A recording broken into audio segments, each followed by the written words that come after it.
अस्सलाम वालेकुम रहमतुल्लाहि व बरकातुहू। डियर स्टूडेंट, हम लोग डिफरेंशियल इक्वेशन का कोर्स पढ़ रहे हैं और उम्मीद है आप लोगों ने पीछे जो चीज़ें की हैं वो सीखी होंगी। आज की इस वीडियो में हम ये छोटा सा सवाल करने जा रहे हैं, ये जो कि आपके शॉर्ट क्वेश्चन में पूछा जाता है और MCQs में। तो prove that for any curve tau prime dot B prime equal to minus K tau, ये रिलेशन है टेंजेंट और बाइनॉर्मल के डेरिवेटिव के दरमियान।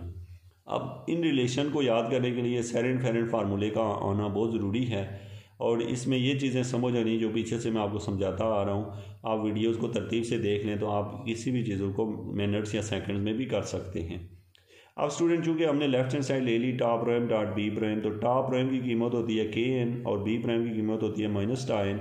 ये कीमतें यहाँ पुट की, यहाँ पे चूँकि के और एन टा कॉन्स्टेंट हैं बाहर आ जाएंगे।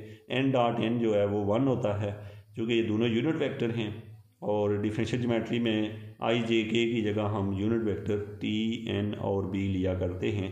तो यहाँ से ये बात प्रूव हो गई कि ये इसके इक्वल होता है। ये छोटा सा प्रूव था student. Thank you so much. Next video में मिलते हैं।